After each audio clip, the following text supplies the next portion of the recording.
Je suis née en 1947, dans le ventre congelé de l'Alaska, dans un petit village où les chuchotements ont voyagé plus vite que le vent, et la douleur était quelque chose que tout le monde a porté, même s'ils en parlaient uniquement en demi-voix. Ma mère m'a donné naissance seule lors d'une tempête de neige, dans une maison en bois grinçant sous le poids de l'hiver. Ils disent que je n'ai pas pleuré quand je suis née. J'ai juste regardé avec des yeux larges et sans climatisation, comme si je comprenais déjà quel genre de vie m'attendait. Je m'appelle Claire Dubois, et pendant longtemps, c'était la seule chose que j'avais qui m'appartenait vraiment. Même mon nom s'est senti emprunté. Transmis à une grand-mère dont personne n'a jamais parlé, j'ai grandi dans une maison où le son le plus familier était le clic d'un verrou et le cri étouffé derrière des murs minces de papier. Mon père, Edward, était un homme sec et silencieux, avec des mains lourdes et un cœur sculpté hors de la glace. Il sentait la terre et l'alcool bon marché. Il travaillait de l'aube jusqu'à la nuit, comme tous les hommes de la ville. Et la nuit, il secouait la journée avec ses poings. Ma mère, Margaret, n'a pas dit grand-chose, mais son silence pesait toujours plus que n'importe quel mot. Il disait qu'elle aimait autrefois un homme gentil de Juneau, un médecin aux yeux doux, mais son père l'a désapprouvé et l'a forcé à épouser Edward, un homme loyal et sévère qui ne connaissait que le contrôle. Elle n'a jamais pardonné cela, et toute l'amertume qu'elle portait a atterri sur moi. Dans mon visage, elle n'a pas seulement vu une fille, elle a vu un rappel de la vie qu'elle a perdue. La façon dont elle m'a regardée, c'était comme si j'étais son échec personnel. Mon frère, Paul, était la seule lumière que j'avais. Il avait 7 ans de plus que moi et rêvait de devenir ingénieur. Il avait l'habitude de cacher des livres sous le matelas et de les lire tard dans la nuit par des bougies. Recouvert d'un bocal en verre pour garder la flamme stable, c'est lui qui m'a appris à lire. J'avais 8 ans quand j'ai traversé les doigts, pour la première fois sur les pages jaunies de Tolstoï, et j'ai réalisé que les mots pouvaient vous réchauffer plus que n'importe quel poêle. Nous avons caché nos livres sous le plancher, dans un endroit que nous savions. Chaque histoire était une fenêtre sur un monde différent. Mais notre village n'a pas pardonné aux filles, qui avaient l'air vivantes. À l'école, on nous a appris à ne pas penser, mais à obéir. Une bonne fille est une fille calme, ont répété les professeurs. J'ai donc appris à garder la bouche fermée, mais pas mon cœur. Le temps traînait comme un traîneau à travers la neige profonde. Chaque hiver se sentait plus long et plus lourd, comme si la terre elle-même essayait de nous avaler entiers. Je me souviens clairement de mon 12e anniversaire. Pas de gâteau, pas de cadeaux, pas de mots aimables. Mon père est rentré tard. Ses yeux injectés de sang ont jeté son manteau sur le sol et sans dire qu'un mot a commencé à battre ma mère avec une ceinture. Je voulais courir vers elle, mais Paul m'a retenue. Pas maintenant, Claire, murmura-t-il, et ses mains tremblaient. Quand il a finalement été calme, ma mère a essuyé le sang de son visage et m'a regardé avec les yeux froids comme de la glace. Si vous n'apprenez pas à obéir, vous finirez comme moi. Ces mots m'ont brûlé comme une marque. Quand j'ai eu 15 ans, j'ai rencontré grand-mère Cora, une veuve qui vivait dans une chalet bleue près du lac. Ses mains étaient ridées, mais son cœur était plein de chansons oubliées. Elle m'a appris à coudre. Je me faufilais sous l'excuse de récupérer de l'eau, et elle me montrait des motifs, me disant comment les femmes avaient l'habitude de coudre leurs histoires dans les ourlets de leurs robes. Avec chaque fil, j'avais l'impression d'avoir tissé non seulement du tissu, mais un chemin vers la liberté. Tout a changé quand j'avais 17 ans. Ma mère m'a appelée dans sa chambre, son visage raide comme un juge, et m'a dit que j'épouserais Charles Mitchell, un homme de 35 ans avec des liens avec la fête. Il n'y avait aucune joie dans ses yeux, un soulagement, comme si elle était enfin libre d'un fardeau. C'est un homme respecté, il prendrait soin de vous, a-t-elle dit, comme si les soins signifiaient une cage verrouillée. Je l'avais déjà vu, les yeux froids, les mains lourdes, je me suis souvenu de ce qui était arrivé à Olivia, mon cousin éloigné. Elle a disparu un jour et personne n'a plus jamais parlé d'elle. J'ai senti quelque chose se tordre en moi. Cette nuit-là, je ne pouvais pas dormir, je me suis éveillée en comptant les étapes qu'il faudrait pour atteindre la forêt. Je savais que si je restais, il me briserait. Si je courais, je pourrais mourir. Mais il n'y avait pas de véritable choix. En mort de la nuit, quelqu'un a tapé doucement à ma fenêtre. C'était tante Laura, la sœur cadette de ma mère, celle qui s'était échappée en ville il y a des années. Si vous allez, allez maintenant, a-t-elle chuchoté. J'ai attrapé un petit sac, un changement de vêtements, 2 de mes livres préférés, et une grande de l'aiguille Cora avait appelé mon talisman. La neige est tombée lentement en quittant la seule maison que j'ai jamais connue. Je ne regardais pas en arrière. La route pour Anchorage était longue, froide et pleine de peur. Mais pour la première fois de ma vie, je marchais debout. Et pour la première fois, le silence autour de moi ne ressentait pas de punition. C'était comme une promesse. Ma chère, si vous avez écouté jusqu'ici, cela signifie que vous m'entendez vraiment, avec votre cœur. Et si l'histoire de cette grand-mère a touché même une petite partie de votre âme, n'oubliez pas de vous abonner à la chaîne, d'accord? De cette façon, tu resteras près de moi pour chaque chapitre encore à venir. Je raconte ces histoires avec un profond amour et la douceur de toute mon âme. Merci, du fond de mon cœur, d'être ici, de m'avoir entendu. Vous n'avez aucune idée de ce que cela signifie pour moi. Nous avons voyagé dans une voiture de fret remplie de gens, de silence et de souffle. Tante Laura n'a pas dit grand-chose dans le voyage. Elle a juste tenu la main fermement, comme si elle avait peur de disparaître comme une bouffée de vapeur dans le gel. Le train clignota et gémit, et j'avais l'impression qu'il ne transportait pas des gens, mais des destins entiers. Parmi nous étaient des femmes aux yeux vides, des soldats au regard durci, et des enfants se cachant le visage dans la poitrine de leur mère. Je me suis assis en tenant mon sac fermement contre moi, tout ce que je possédais à l'intérieur. Des livres, des vêtements, une aiguille et un cœur battant à la fois de peur et d'espoir. Quand nous sommes arrivés à Anchorage, le matin était gris et humide. Ma tante vivait à la périphérie, dans un vieux appartement partagé où 4 personnes occupaient une seule chambre. Elle a partagé son espace avec une femme âgée nommée Ruth et 2 collégiens. Et je suis devenue le 5e. Il y avait à peine assez de place pour dormir. Mais personne ne s'est plaint. J'étais comme une ombre, quiet, invisible, reconnaissante de juste avoir un toit au-dessus de ma tête et un morceau de pain.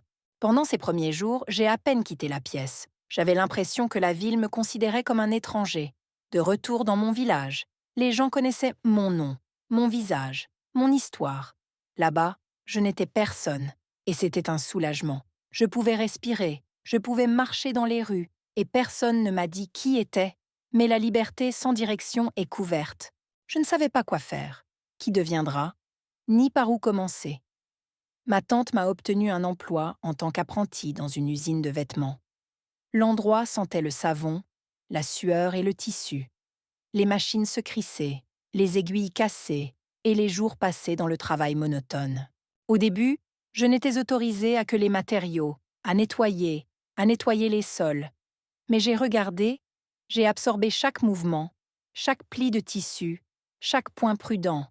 Le soir, j'ai pris des restes et cousu de petites robes pour les poupées.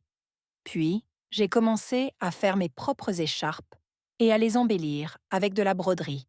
Un jour, une couturière senior, Madame Tamara, a remarqué une couture que j'avais faite et a élevé ses sourcils de surprise. « Où apprenez-vous cela, fille ?» Elle a demandé, je haussai les épaules, je n'ai jamais parlé à personne de grand-mère Cora, c'était mon secret. En même temps, je me suis inscrit à des cours de nuit. L'apprentissage était difficile. Le dialecte de la ville était différent de notre discours rural. Je suis tombée de l'habitude des salles de classe. Je ne connaissais pas la terminologie, mais il y avait un étudiant à la bibliothèque nommé Antoine qui m'a aidé. Il étudiait pour être enseignant. De la voix, poli, avec des yeux chauds. Nous sommes devenus amis. Parfois, il m'a apporté des livres, a expliqué comment écrire des essais, rit en riant doucement de mes erreurs, mais ne s'est jamais moqué de moi. Sa voix était la première voix masculine près de moi, qui ne portait pas de menace. 2 ans se sont écoulés. J'avais 19 ans. Je n'étais plus la fille qui cachait autrefois des livres sous le sol. J'avais une pièce d'identité de travail, un passeport, quelques amis et un cahier où j'ai esquissé mes propres créations. La nuit, j'ai cousu de manière obsessionnelle. Réception après robe, blouse après châle, j'ai rêvé d'ouvrir une boutique. Souvent, c'était probablement idiot, j'étais juste une fille de village, mais quand j'ai tenu une pièce finie dans mes mains, rien d'autre n'avait d'importance. Tout a changé que l'automne lorsque les licenciements ont frappé l'usine, le travail séché, les chèques de paie ont rétréci. Madame Tamara a démissionné et a emménagé avec sa fille à Seattle. Tout le monde craignait que l'usine ne s'arrête. Je savais que si je voulais survivre, je devais trouver un autre moyen. Un soir, en rentrant de la bibliothèque, j'ai vu un panneau dans la fenêtre d'une petite boutique. En cherchant une couturière assistante, une attention aux détails et une broderie à main un plus, je suis entrée sans réfléchir. À l'intérieur, il sentait la lavande et la vapeur. Derrière le comptoir se tenait une femme dans une robe croquante, avec des yeux gris et la présence d'un chef d'orchestre. Son nom était Madame Lydia. Elle écoutait tranquillement pendant que je parlais, examinait mes foulards en silence, puis dit « Venez demain, montre-moi ce que tu peux faire. » Ce fut le début d'un nouveau chapitre. J'avais l'impression de me tenir au bord d'une falaise. Mais pas par peur, d'anticipation. La ville ne se sentait plus comme un ennemi. C'était une vaste machine bruyante. Compliquée mais juste. Si vous travaillez dur, cela vous a remarqué. J'ai décidé de devenir un véritable artisan. Et un jour, mon nom serait à la porte. Pas en tant qu'employé, mais en tant que propriétaire. C'était téméraire, audacieux. Mais je suis déjà sortie de l'obscurité, une fois. Je ne retournais pas. À partir du moment où je suis entrée dans Madame, la boutique de Lydia, une nouvelle vie a commencé. Fragile en soi, mais forte comme un fil de broderie. L'espace était modeste, mais chaque élément avait sa place. Des boulons de tissu alignés soigneusement par le mur, des ciseaux brillaient comme des lames fraîchement affûtées, des boutons triés par la taille et la couleur comme les pierres précieuses. J'ai compris immédiatement. Ce n'était pas seulement du travail, c'était un rituel. Et chaque mouvement devait être précis, délibéré, respectueux. Non pas des objets, mais de l'artisanat. Le premier jour, elle m'a demandé de retirer la vieille broderie d'une robe sans endommager le tissu. Mes mains tremblaient, et j'ai travaillé lentement. Madame, Lydia a regardé en silence quand j'ai fini. Elle hocha la tête. Pas d'éloge, juste un signe de tête, mais dans son regard, j'ai vu du respect, et cela signifiait plus que des mots. Pour la semaine prochaine, j'ai travaillé 100 jours de congé. Je suis arrivée tôt à l'usine avant de fermer complètement, puis j'ai passé les soirées à la boutique. J'ai cousu, nettoyé, étudié, pratiqué. Madame Lydia n'était pas chaleureuse dans le sens habituel. Elle n'a pas souri sans raison, n'a pas offert de compliments faciles, ne vous a pas tapoté sur la tête. Mais ses conseils ont toujours été exacts. Elle m'a appris non seulement à coudre, mais à voir.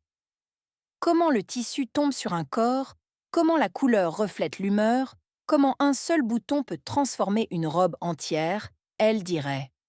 Un vrai artisan n'est pas quelqu'un qui fait quelque chose de joli, c'est quelqu'un qui travaille avec l'âme.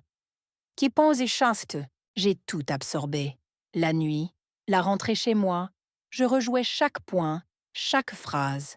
Mes cahiers sont devenus des échantillons de tissu, où je dessine des combinaisons, des motifs, des dessins.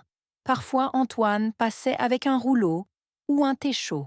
Il enseignait à ce moment-là et semblait être plus fier de mes petits triomphes que dans le sien. De plus en plus, nos conversations sont passées du passé vers le futur. Et une soirée d'hiver, il a dit « Claire, vous êtes plus qu'une couturière. Vous êtes un artiste.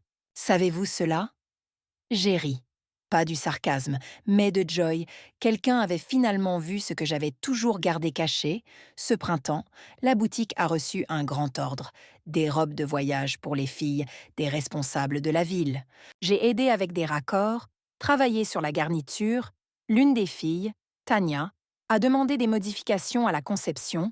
Contre les instructions, j'ai suggéré une dentelle différente et ajouté un motif subtil que j'avais appris de grand-mère Cora.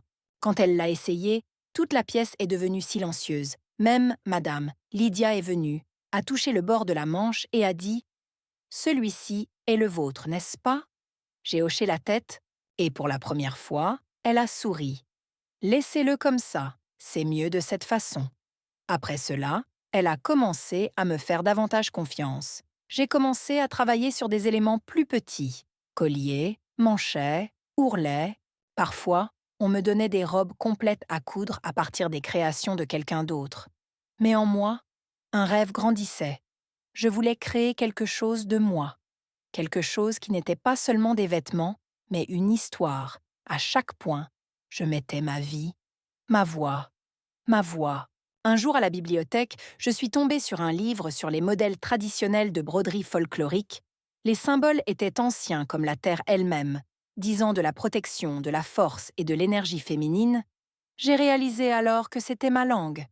J'ai commencé à coudre des écharpes qui transportaient des significations cachées, une croix pour la protection de la maison, une spirale pour la croissance, un soleil pour le voyage vers l'intérieur. Les femmes auxquelles je leur ai donné ne comprenaient pas toujours les symboles, mais ils ont ressenti quelque chose de personnel dans ces pièces. 6 mois plus tard, Madame Lydia m'a offert ma propre table. C'était sa façon de me reconnaître. Je suis devenue une partie de l'atelier, pas juste un assistant, mais une artisanat. J'ai commencé à attirer mes propres clients. L'un d'eux, une actrice de scène nommée Evelyn Moore, a commandé une robe de l'un de mes croquis pour sa première. J'ai tremblé en la regardant l'essayer pour la première fois. Mais une fois sur scène, elle ressemblait à une reine. Après le spectacle, elle m'a serré dans ses bras et m'a dit « Fille, tu n'appartiens pas dans une arrière-salle. Tu appartiens à New York. Tu ne coules pas seulement, tu crées. » Ces mots sont installés en moi comme une graine. New York, cette ville que je ne connaissais que des livres, distante, presque mythique, mais pour la première fois, ça ne ressemblait pas à un fantasme. C'était comme une destination, j'ai dit à Antoine. Il m'a regardé sérieusement, puis a dit « Si tu vas, je vais avec toi. » À ce moment-là, j'ai réalisé qu'il n'était pas seulement un homme. Il était un partenaire, quelqu'un que je pouvais marcher à côté du bord du monde. Cette nuit-là, je ne pouvais pas dormir. J'ai regardé par la fenêtre les lumières de la ville, et j'ai pensé, le voyage qui a commencé comme une évasion me mène maintenant à un sommet. Je ne savais pas encore ce qui nous attendait, mais je savais une chose. Il n'y avait pas de retour. J'étais prêt. Quand j'ai dit à Madame Lydia que je prévoyais de déménager à New York, elle est restée silencieuse pendant longtemps. Son expression ne détenait aucun jugement, seulement l'inquiétude. Elle a lentement retiré ses lunettes, les a déposées et a dit « New York est belle, mais cela ne pardonne pas les faibles. Ne sois pas seulement pour réussir, mais pour perdre. » J'ai hoché la tête. Je savais exactement ce qu'elle voulait dire. Chaque pas vers le haut exige le sacrifice. J'avais déjà perdu ma maison, ma mère, mon enfance, ma paix. Mais maintenant j'étais prêt à tout risquer pour une chose, la liberté de créer. New York était un rêve, mais pas abstrait. C'était réel, comme un tissu sous mes doigts, comme une aiguille à la main. C'était un endroit où les noms de couturières étaient parlés comme des artistes. Navarro, King, Ashcroft, je voulais que mon nom soit dit de cette façon aussi. Un jour, le déménagement était difficile. Antoine et moi avons emballé tout ce que nous possédions. Une valise de vêtements, une boîte de mes outils et quelques petites économies. On lui avait proposé un poste d'enseignement dans un internat pour les enfants des travailleurs ferroviaires. Je n'avais pas de lien, pas de clients, juste la certitude que je trouverais ma place et un cœur plein de résolution. La route de New York était longue, presque magique. Le train clignota sur les rails, les arbres et les rivières et les petites stations clignotant devant les fenêtres, où les femmes ont vendu du thé dans de vieilles thermos et des paquets de balais. Nous nous sommes assis ensemble. Il a lu, j'ai esquissé des conceptions. Nous avons peu parlé, mais nous nous sommes compris sans mots. La première fois que j'ai vu New York, cela m'a submergée. De grands bâtiments avec des façades sculptées, de larges bordures de rivières, la lueur des lampes de rue reflétées dans le Hudson. La ville se sentait vivante, comme une personne d'humeur, de tempérament et de secret. J'ai inspiré son air froid, et je savais que j'étais enfin là où j'appartenais. Ici, vous pourriez devenir quelqu'un, ou disparaître si vous ne pouviez pas supporter. Les premières semaines ont été difficiles. Nous avons loué une petite pièce dans un immeuble au large de la rue de Delancey, la fenêtre ouverte dans une cour ombragée, toujours sombre et humide. J'ai envoyé des dizaines de lettres aux ateliers, des écoles de mode, des maisons de design. Presque tous sont restés sans réponse. Ceux qui ont répondu m'ont regardé avec doute. « Tu es de l'Alaska? Pas de diplôme ?» Certains ont dit. Quelques-uns ont ouvertement ri de mes foulards, avec des symboles, les appelant rustiques. Mais je n'ai pas abandonné. J'ai cousu la nuit des restes, j'ai marché les musées pour esquisser les costumes, j'ai trouvé l'inspiration dans les visages dans la rue.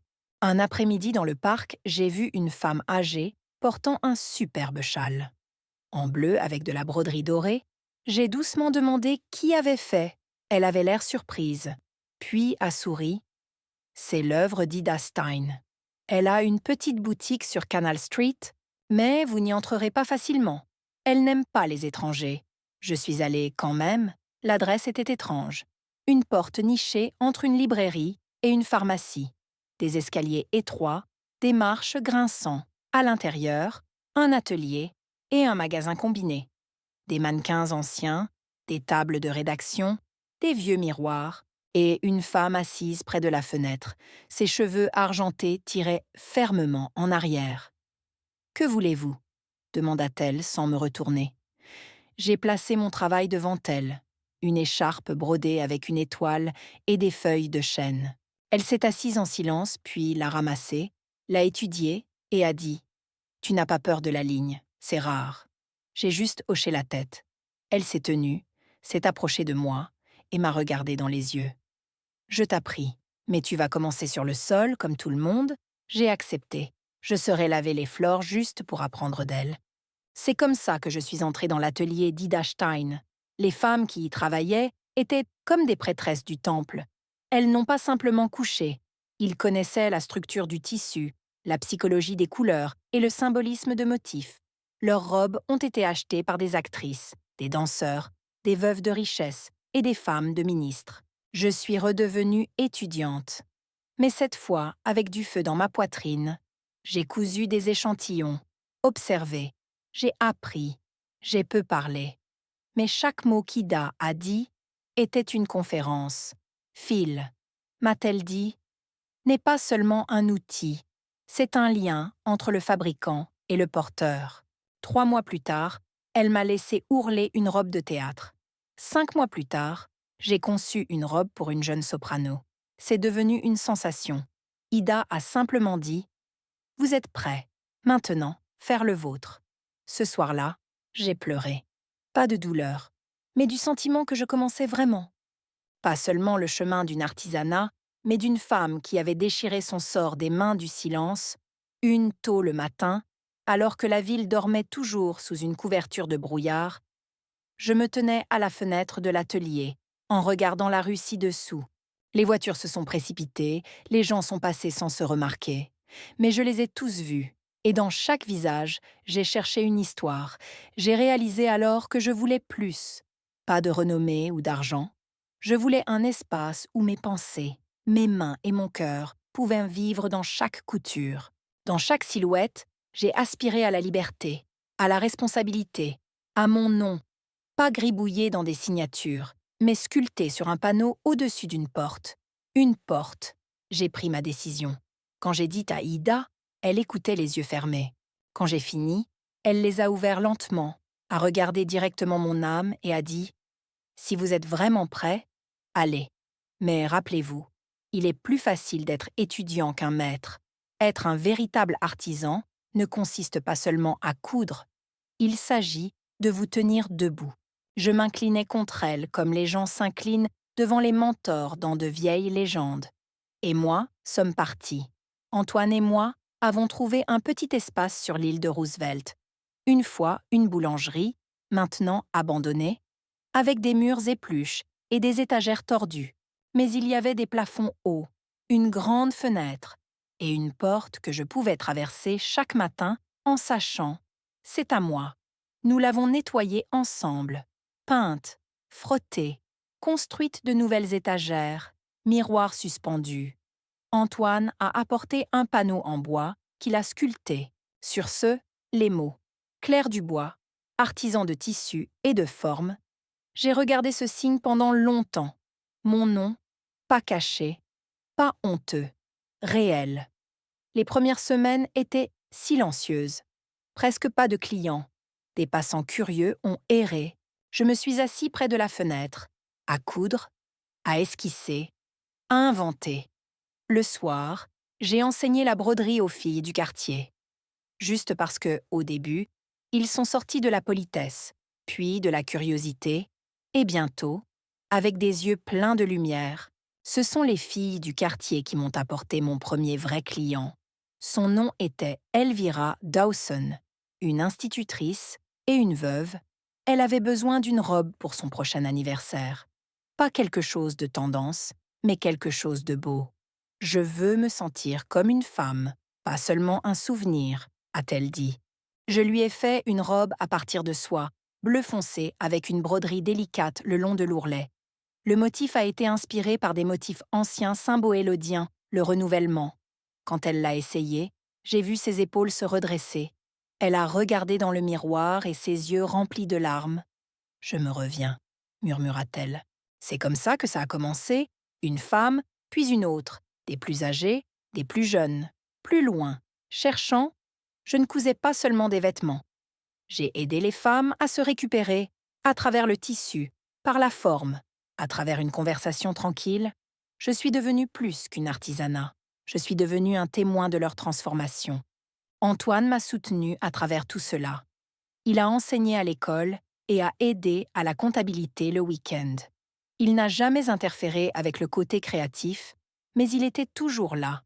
Quand nous étions à court de loyer, il a vendu sa guitare, j'ai pleuré, mais il a souri.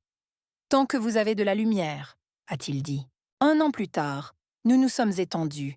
J'ai embauché 2 assistants, Risa et Grace, des femmes que j'avais entraînées moi-même. Nous avons travaillé comme un corps. Nos pièces ont commencé à attirer l'attention des actrices, les femmes d'affaires. Un journal local a publié une histoire à notre sujet. Je n'avais pas cherché la gloire, mais elle a trouvé son chemin. Les gens ont dit « Claire Dubois ne fait pas que des vêtements. Elle leur donne un sens. » J'ai décidé de commencer à offrir des cours du soir gratuits pour les femmes de famille à faible revenu. Je leur ai appris à coudre, à couper les motifs, à broder. Certains sont devenus timides, battus. Mais au fil du temps, leurs mains sont devenues stables. Une étudiante, Maria, a dit un jour « Vous ne nous appreniez pas seulement à coudre, vous nous apprenez à respirer. » Et c'était vrai. Je savais ce que c'était que de ne personne croire en vous. À vous dire que votre place était de rester silencieuse et de se terminer. Je savais, et je voulais être une voix pour ceux qui sont toujours piégés en silence. Le véritable test est venu avec la visite de ma mère. Elle s'est présentée à l'improviste, plus que maintenant, penchée, mais toujours vif. Elle a regardé autour du studio, aux femmes, au travail. Elle est restée silencieuse pendant longtemps, puis a finalement dit « Donc, vous l'avez vraiment fait. Pas de mari, pas de village, pas de permission. » Je me suis préparée pour le jugement, mais j'ai entendu. Peut-être que j'avais tort. Ces mots étaient comme une lettre arrivant en retard de décennies en retard. Je ne l'ai pas embrassé, mais quelque chose en moi a lâché prise. Je n'attendais plus l'approbation. Je l'avais créée pour moi-même, à l'extérieur du studio, mon nom accroché à un panneau en bois. Les gens sont passés, jetaient un coup d'œil, ont franchi la porte, certains par accident, mais ils sont partis, ont changé. J'ai alors réalisé que mon nom n'était pas seulement une série de lettres. C'était une promesse. Une promesse à chaque femme qui a peur, chaque femme qui est fatiguée, chaque femme qui veut se tenir debout. Je m'appelle sur la porte. Et dans le cœur de ceux que j'avais aidés à se souvenir de qui ils étaient, la lettre est venue à la mi-novembre. L'enveloppe était grise, l'écriture manuscrite inconnue et déchiquetée. Je l'ai ouverte debout près de ma table de travail.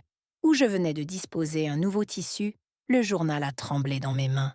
Juste 2 phrases. Margaret Walker est décédée. En funérailles samedi. La maison est maintenant à vous. Signé.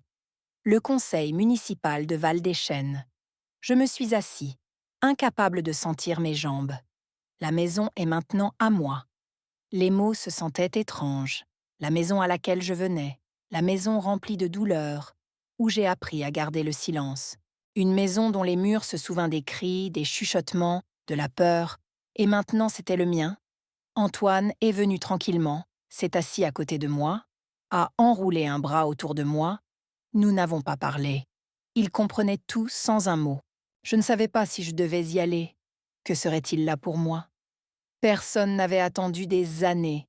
Ma mère était partie, mon père était mort bien avant, et Paul avait disparu au début des années 90, quand tout s'est effondré et que le chaos a pris le relais. Mais mon âme ne le laisserait pas partir. Ce n'était pas le devoir ni la formalité. C'était un besoin, comme si une partie de moi était toujours cachée sous ces planches où Paul et moi étions cachés nos livres. Je suis allée seule. Antoine a insisté pour que je prenne une écharpe chaleureuse, mais que je n'avais pas appuyé plus loin. Il a compris que c'était un chemin que je devais marcher seule. La route était familière et étrangère à la fois. Les mêmes forêts, la même rivière gelée, mais le village m'a accueilli différemment cette fois. Pas de regard de jugement, pas de ragots chuchotés. La plupart des gens qui se sont souvenus de moi comme un enfant étaient partis. Seuls de nouveaux visages sont restés. Les enfants de ceux qui ont pointé des doigts sur ma mère. Le monde s'était retourné. J'ai traversé la neige avec des marches stables, non plus en tant que fille, mais en tant que femme adulte. La maison se tenait comme un vieil homme, étonné, gris, mais toujours vivant. Le toit s'affaissait, les fenêtres étaient brouillées de crasse. À l'intérieur, elle sentait l'humidité et le passé. Dans la cuisine, tout était comme il était. La bouilloire, les bols, même la vieille nappe dont je me suis souvenu de l'enfance. De l'enfance, de l'enfance, de l'enfance, de l'enfance, de l'enfance, de l'enfance. Dans la chambre, le lit dans lequel ma mère dormait se tenait encore. Et la garde-robe que j'avais l'habitude d'ouvrir, je l'ai ouverte. À l'intérieur étaient des photographies, des coupures de presse, une écharpe que j'avais brodée quand j'étais enfant, et une lettre. Claire, si vous lisez ceci, cela signifie que je suis partie. Je ne savais pas comment vous parler. Je manquais de courage. J'étais en colère, pas chez toi, mais à moi-même. Tu étais fort, j'étais brisée, je craignais ta liberté. Je suis désolée, si tu peux me pardonner.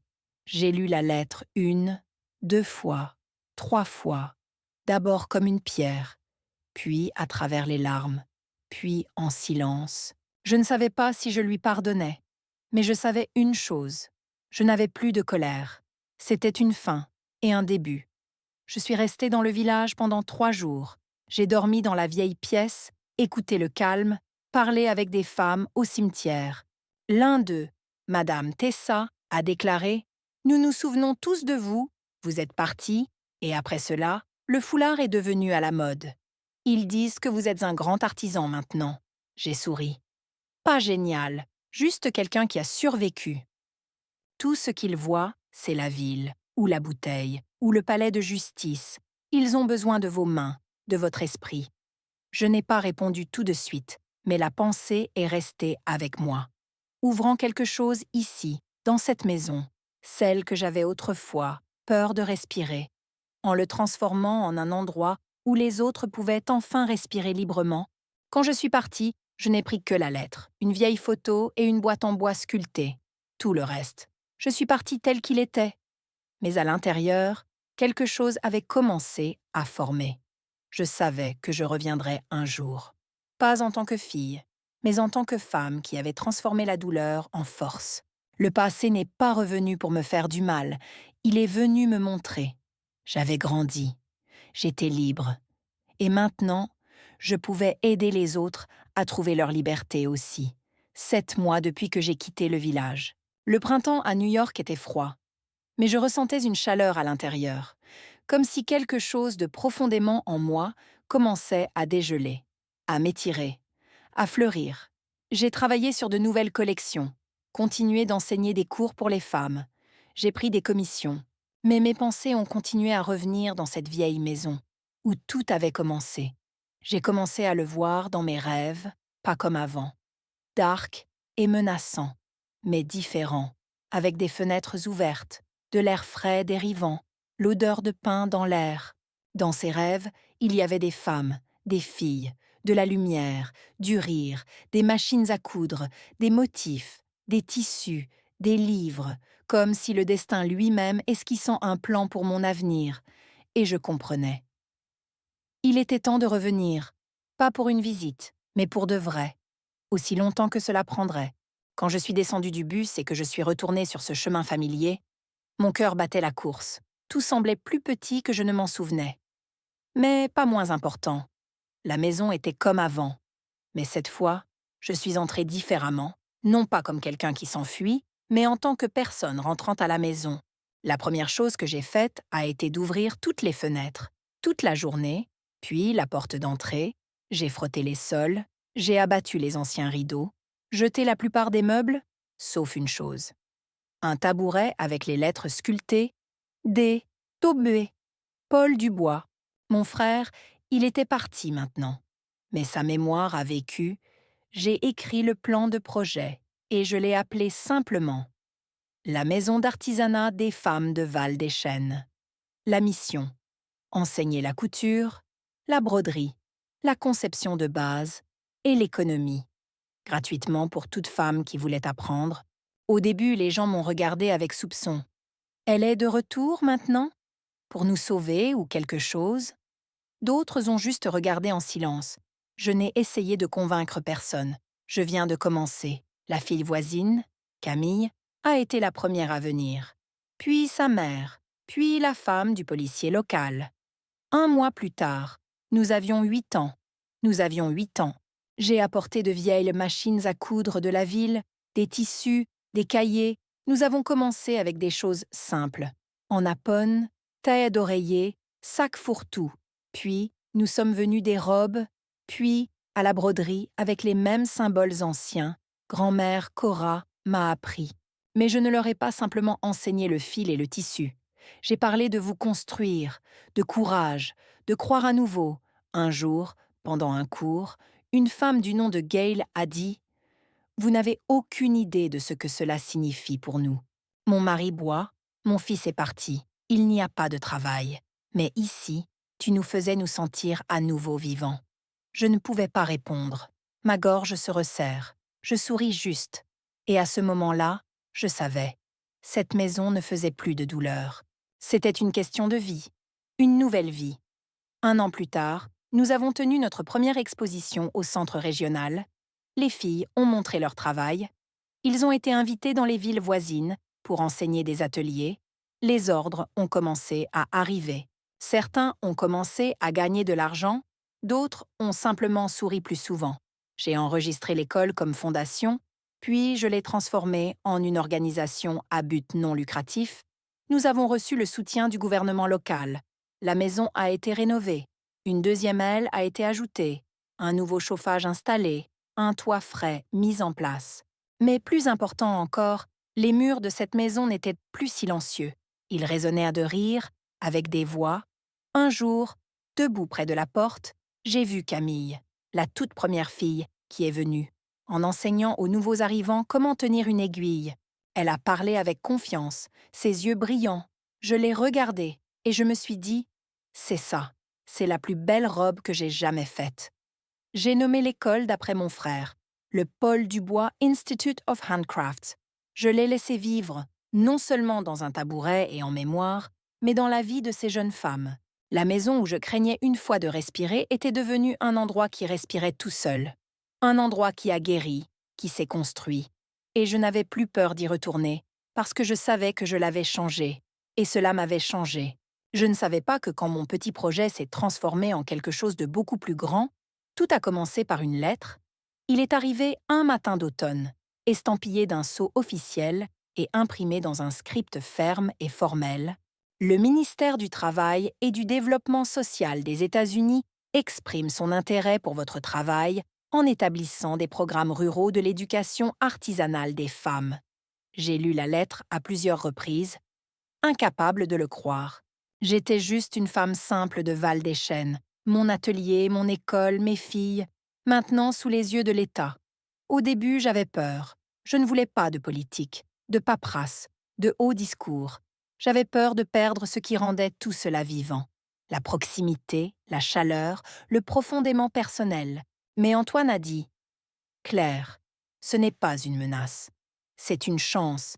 Si vous l'aviez fait ici, imaginez combien de femmes à travers le pays attendent la même chose. » Et il avait raison. J'ai été invitée à un forum entrepreneuriat des femmes à Washington. D.C. Je me tenais sur une scène devant des centaines, des ministres, des décideurs, des journalistes ont rempli les sièges. Mes mains tremblaient. Je ne parlais pas comme une figure publique. J'ai parlé en tant que femme qui avait vécu la peur, par la pauvreté, par le silence. J'ai parlé de douleur, de force et de sens de l'artisanat. Et quand j'ai terminé, la salle s'est relevée. Le lendemain, on m'a offert une subvention. Les termes étaient clairs. Je devais créer une fondation, développer un programme, former des équipes dans d'autres régions. C'était terrifiant. Je n'étais pas une femme d'affaires ou une politicienne, mais je savais comment réparer les blessures avec du fil. Je savais comment construire la confiance. Pitch by Stitch. C'est ainsi que la Fondation Claire Dubois pour l'artisanat et le travail des femmes sont nés. Je ne l'ai pas nommé moi-même.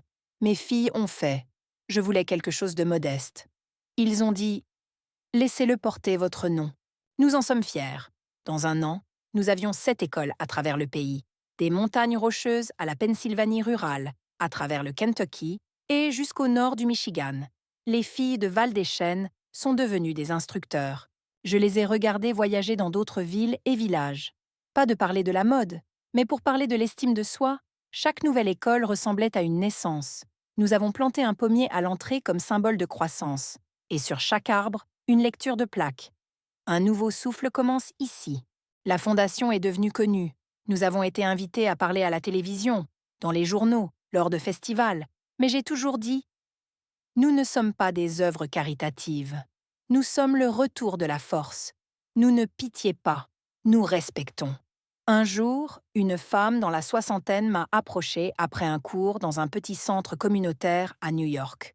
Un jour de l'État, à New York. Ses mains étaient rugueuses, sa peau usée, son regard lourd d'épuisement. « Je ne peux pas lire, je ne peux pas coudre », a-t-elle dit. « Mon père m'a battue, mon mari a bu, mon fils est parti. Je ne pense plus que je suis une femme, juste une coquille. » Je me suis assis à côté d'elle, j'ai placé du tissu et une aiguille dans ses mains. Nous nous sommes assis en silence, ses premiers poings ont été tordus, hésitants. Mais le soir, elle a levé les yeux et a dit « Je suis en vie, je m'appelle Maria ». Et j'ai compris alors, tout ce que nous faisons n'est pas de la mode. Il s'agit de restaurer les noms. Et j'ai compris alors, tout ce que nous faisons n'est pas de mode. Il s'agit de restaurer des noms. Des noms. Les gens m'ont parfois demandé « Pourquoi n'avez-vous pas déménagé à l'étranger, Paris, Milan? Ils vous auraient accueilli. » Et j'ai toujours répondu « Parce que je suis restée où la douleur était la plus forte, parce que c'est là que le besoin était le plus grand. » Ma maison à Val-des-Chênes est devenue notre siège social. Nous avons ajouté un nouveau bâtiment. Maintenant, il abrite le bureau de la Fondation, une bibliothèque et une salle de conférence. Des femmes de nos écoles partenaires, à travers le pays, viennent pour des résidences. J'organise des masterclass, je bois du thé avec eux, j'écoute leurs histoires. Chaque réunion ressemble à la première. Comme rentrer à la maison. Antoine dirige maintenant la branche éducative. Il a conçu un programme de jeunes pour enseigner aux adolescents non seulement à la couture, mais à gérer, à calculer, à planifier. Car la vraie liberté commence par l'indépendance. En quelques années, notre fondation est devenue une partie d'une initiative nationale. Nous avons aidé plus de 50 000 femmes. Beaucoup ont lancé leurs propres entreprises. Certaines, oui, sont devenues enseignantes. L'une d'elles, Gail du Montana, est maintenant une conseillère locale. Elle m'a dit « J'avais l'habitude de coudre pour parler. Maintenant, je parle de protéger. Et je crois, nous commençons juste. » Mon petit atelier sur l'île Roosevelt se trouve toujours. Je visite le samedi. Tout est aussi. Mais maintenant, cela ressemble à un musée de mémoire, parce que le mouvement s'est développé au-delà, parce que la femme qui a fui un village en a maintenant construit une au sein de chaque femme qu'elle a rencontrée, et c'est ma plus grande création. Je ne suis pas retournée à New York depuis plus de 5 ans. La vie s'est précipitée en avant. Un projet, un autre, des discours, des lettres, des écoles, des voyages. J'étais constamment en mouvement, prenant soin des autres, chassant des rêves qui sont devenus réalité plus rapidement que je ne pouvais les écrire. Mais une nuit sans sommeil à Val-des-Chênes, je me suis réveillée soudainement avec une connaissance. Il est temps de revenir en arrière, à l'endroit où j'ai cessé d'avoir peur, où mon nom a été parlé à haute voix pour la première fois, où je n'ai pas simplement construit des murs, je me suis construit, moi-même, moi-même. New York m'a rencontré de la pluie, comme toujours, les rues étroites du bas du côté est, des personnes avec des parapluies, des chariots parcourant les flaques d'eau, tout était comme il était, comme si je m'attendais. Je marchais lentement, me souvenant de chaque brique, de chaque arche, de chaque panneau. Mon ancien studio était toujours en cours d'exécution. Maintenant dirigé par Élodie et Grace, ils m'ont rencontré des fleurs, des câlins et des larmes. Sans vous, l'air sent différent, a déclaré Élodie. Nous avons bu du thé dans la même pièce, où j'ai une fois cousu à la main mes premiers colliers. Les murs avaient été repeints, les meubles mis à jour, mais l'air portait toujours l'odeur de la lavande, de la vapeur et de la foi. Ils m'ont montré des croquis, des ordres, des photos de clients. Le studio avait grandi, fortement et confiant, comme un enfant qui se rendait à eux. Mais la vraie raison de mon retour était toujours en tête. J'avais été invitée à parler au Théâtre du Châtelet lors du forum annuel Voices of Change. Honorant les femmes en Russie, ils voulaient me décerner une médaille nationale pour contribution à l'éducation et à la culture rurale. J'ai hésité. Une médaille est un honneur, mais pour moi, ce qui comptait, ce n'était pas la reconnaissance. C'était la chance de dire quelque chose de réel. Ce soir-là dans les coulisses, je me tenais dans une robe que j'avais cousue moi-même, en lin vert, des manches brodées et un motif de poitrine de soleil et de blé. Symbole de la vie, symbole du travail, j'ai regardé dans le miroir et j'ai vu cette fille du village gelée, celui qui craignait une fois de parler. Et maintenant, elle parle, pour des milliers, pour elle-même, pour elle-même.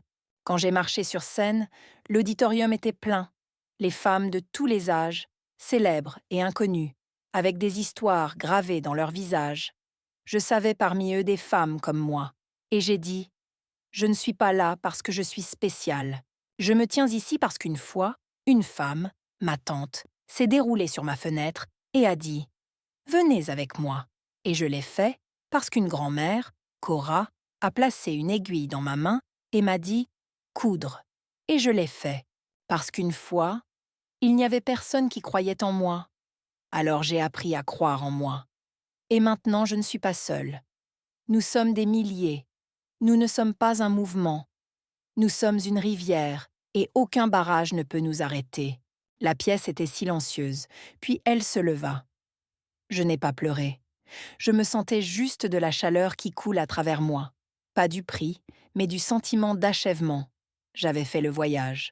De l'obscurité à la lumière, de la peur à la voix. Et maintenant, je pouvais passer cette lumière. Par la suite, des femmes de chaque région sont venues vers moi.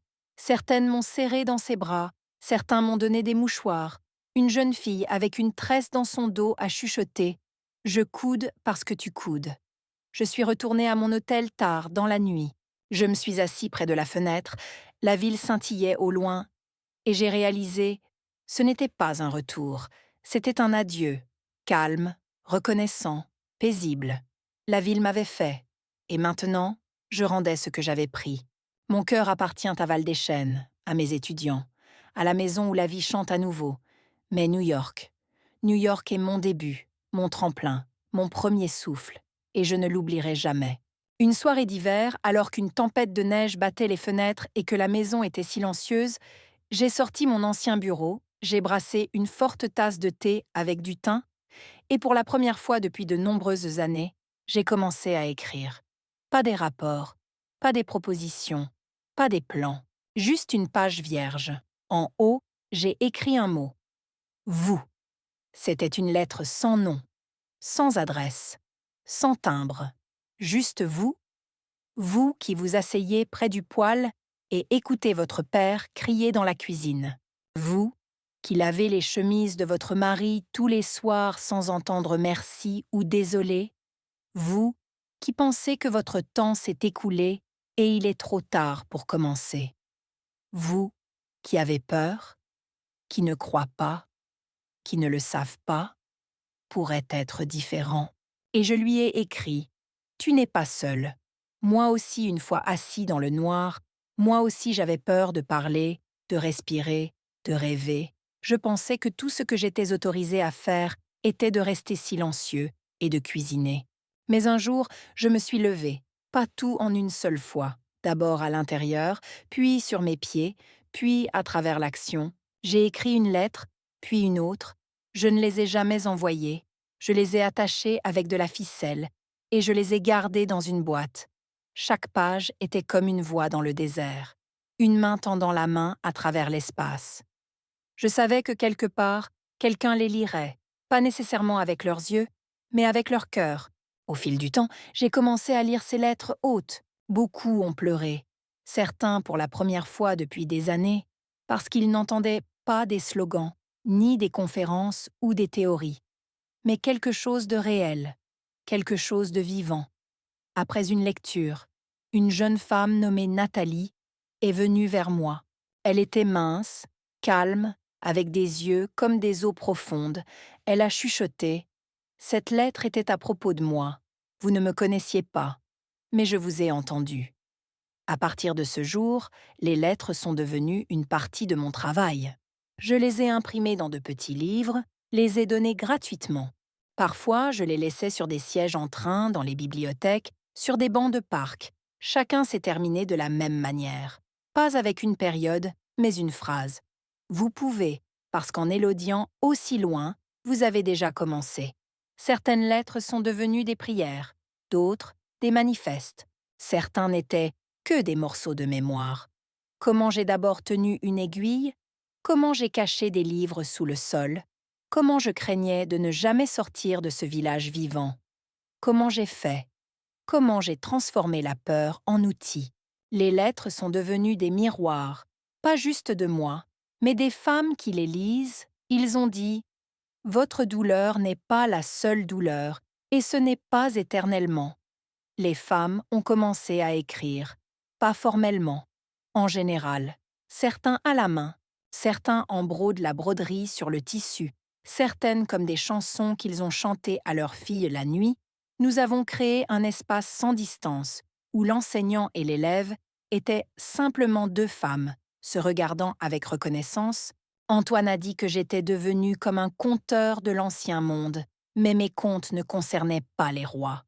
Il s'agissait de Maria du Maine rural, à propos de Sarah, de la Crête bleue, à propos des Aïcha, des villages de montagne de la Bretagne. Et chacun était une héroïne, pas parce qu'elle a conquis le monde, mais parce qu'elle a commencé. Quand j'avais 75 ans, les femmes de la Fondation ont organisé une exposition. Des lettres qui entendent, les toiles blanches accrochaient sur les murs, couvertes de mots cousus et de silence, qui disaient, plus que n'importe quel discours, « Je ne sais pas combien de plus j'ai le temps d'écrire. » J'ai dit, « Le temps ne demande pas la permission. » Mais pendant que j'ai une voix, j'écris, parce que chaque femme assise dans l'obscurité mérite un jour entendre. Vous n'êtes pas seule. La vieillesse n'arrive pas comme une tempête. Elle se glisse, d'abord à travers les articulations, puis les yeux, puis le calme entre les mots. Mais je ne le crains pas.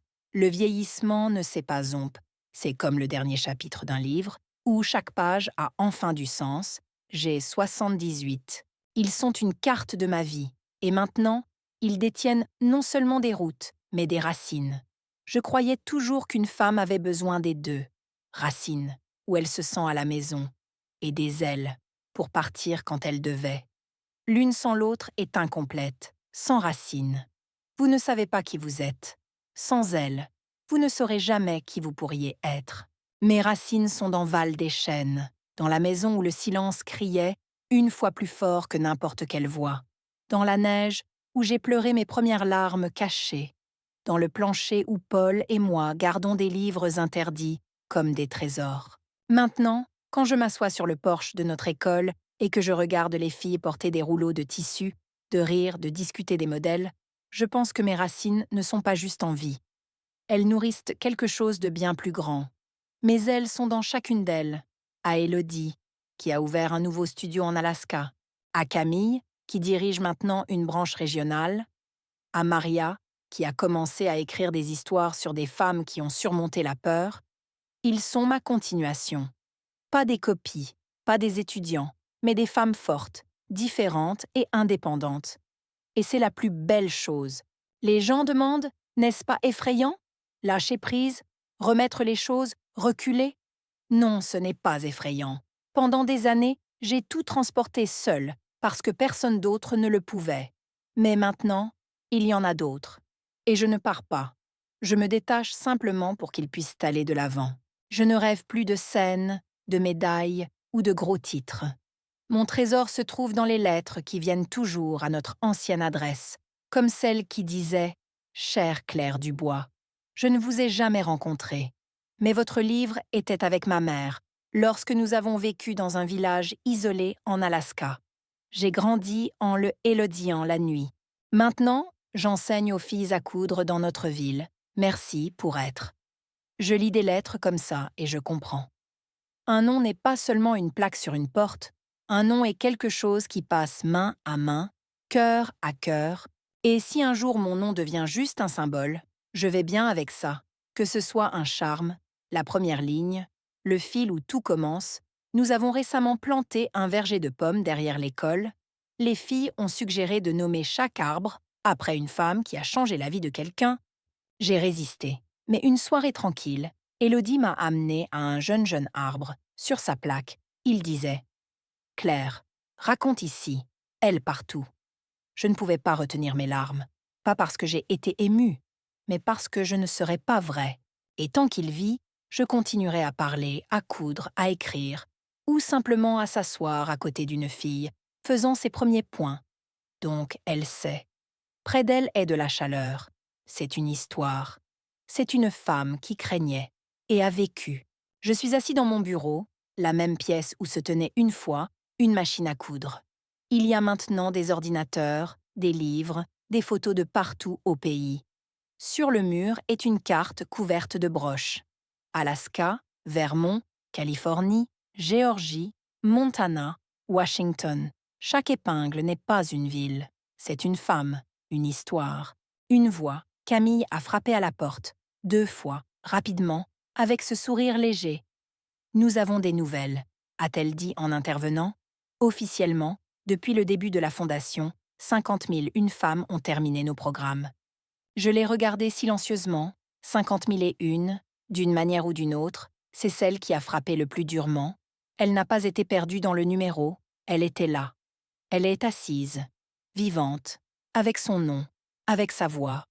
J'ai remercié Camille, je l'ai regardé s'éloigner et est resté assis. J'ai fermé les yeux.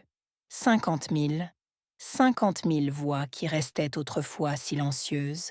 50 000 paires de mains qui se cachaient, coussant maintenant, construisant, peignant, écrivant. 50 000 femmes. Chaque univers entier. Je me suis souvenu d'eux. Fatima de Bretagne, qui a ouvert le premier studio de couture dans une ville de montagne où personne n'avait déjà travaillé avec du tissu. Nina de Géorgie, une mère de 4 enfants, qui est devenue enseignante 2 ans après avoir terminé le cours. Larissa de l'Oregon, qui a réapparu comment coudre après un accident vasculaire cérébral, juste pour me sentir à nouveau. Je me suis souvenu de leurs rires, de leurs larmes, de leur apparence dans le miroir pendant les accessoires, de la façon dont ils ont donné à leur fille leur premier gain d'un écharpe, comme un talisman. Plus que tout, j'espérais qu'un jour quelqu'un dirait « Je ne suis pas seule », car elle l'était.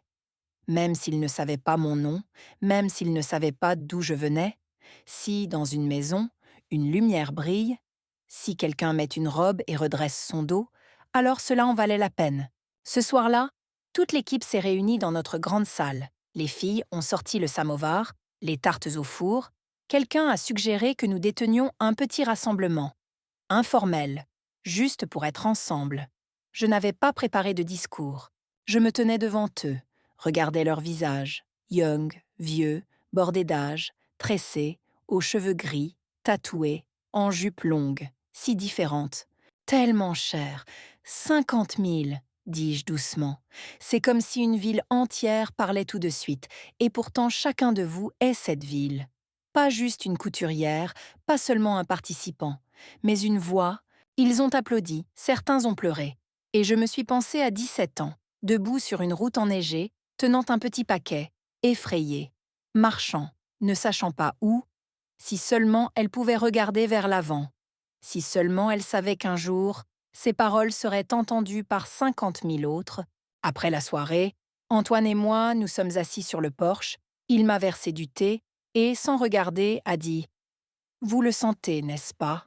Que l'espace entre les chiffres se produit, et c'est calme maintenant, parce qu'il est plein de lumière. » J'ai hoché la tête. Il avait raison. Comme toujours, 50 000 ne sont pas une fin. C'est une respiration, une force. 1000 oui à la place de milliers de non. Et moi, je suis simplement celui qui a commencé le premier point. Parfois, je me réveille très tôt, avant l'aube, avant que les premiers ne sonnent à l'extérieur, avant que le fer siffle ou le toit ne commence à couler. Je m'assois sur ma chaise, enveloppée dans un châle, et écoute la maison respire. Il respire vraiment. Il n'y a plus de peur dans ces murs, les sols ne grincent plus avec les marches d'une fille en fuite. Maintenant, il y a d'autres sons. Les grandes machines bourdonnantes, les ciseaux qui claquent, les conversations sur le tissu et le silence où les idées sont nées. J'aurai 80 ans bientôt. Je ne crains pas le numéro. C'est comme un modèle de broderie. La répétition, le rythme, l'achèvement.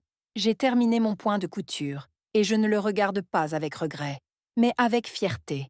Il m'appelle souvent une légende maintenant, un symbole, une voix d'une génération.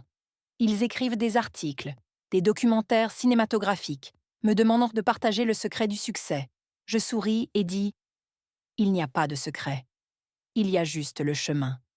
Votre propre. » Une fois, je pensais que la chose la plus importante serait de laisser derrière une école, une fondation, des livres, une broderie. Mais maintenant je sais, la chose la plus importante est la mémoire, pas de moi, mais au sein des femmes qui m'ont entendu dire une fois dire « Vous pouvez ». Ce mot est une clé. Je l'ai donné entre les mains de milliers. Et ils ont ouvert leurs propres portes. Je ne les ai pas conduits. Je me suis simplement tenue à côté d'eux. Et c'était suffisant. Ma maison n'est plus seulement un studio. C'est un pèlerinage. Des étudiants, leurs filles, leurs petites filles visitent. Ils regardent la vieille machine à coudre, les croquis, la chaise par la fenêtre, et je leur dis « Prenez le fil. Commencez. N'ayez pas peur. Votre histoire sera différente, mais pas moins belle. » J'ai transmis le travail. Élodie mène maintenant la fondation. Camille supervise toutes les branches. Antoine est à la retraite maintenant et écrit un livre sur l'éducation par l'artisanat.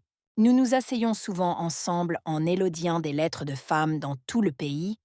Certaines sont courtes. « Merci, vous m'avez rendu à moi-même. » D'autres sont des confessions, le genre que vous ne lisez que sous une lampe.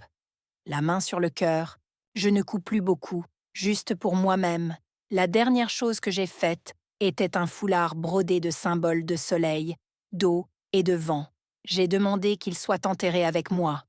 Pas de la superstition, mais en signe que je n'avais pas peur de vivre. Et je n'ai pas peur de partir. Parfois, je me demande ce qui restera, et je me réponds.